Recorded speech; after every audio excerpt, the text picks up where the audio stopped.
जी बिल्कुल नाज़रीन, अज सिंध हाई कोर्ट लाड़काणो एक वॾो फ़ैसिलो ॿुधाए वरितो आहे जंहिंमें मुबैना तौर जेको शहरी हुयो हटड़ी गुलाम शाह जो इम्तियाज़ अली सहतो जंहिंजे ख़िलाफ़ जेको आहे लाड़काणो खैरपुर पुल खे बम सां उॾाइण जो हिकिड़ो मुबैना तौर ते केस दाख़िल कयो वियो जंहिंजो अॼु सिंध हाई कोर्ट लाड़काणे पारां फ़ैसिलो ॿुधायो वियो जंहिंमें SSP लाड़काणो M.F. फैसल चौधरी ऐं PDSP ऐं उन खां अलावा SHO हटड़ी टिनी खे जेको आहे अदालती हुकुम ते इन्हनि खे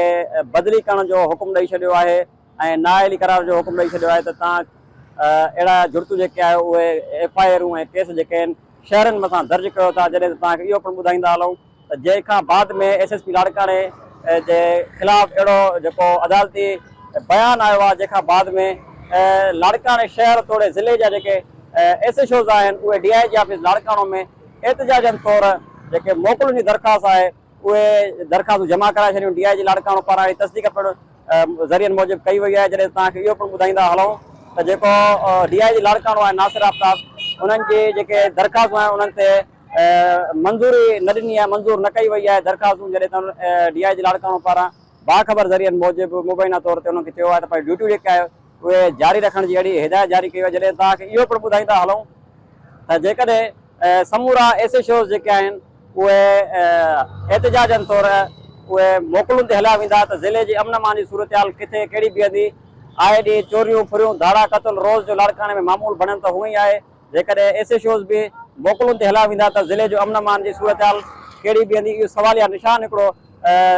आहे। जॾहिं तव्हांखे ॿुधाईंदा हलूं त इन खां अॻु बि DIG हैदराबाद फ़ारूक लंजार खिलाफ़ वकीलनि जेका तहरीक हलाई जंहिंमें उनखे हटायो वियो हो त जंहिंखां बाद में SHOs पिणु अहिड़ी तहरीक में एहतजाजनि तौर इस्तीफ़ाऊं ॾिनियूं ऐं दरख़्वास्तूं ॾिनियूं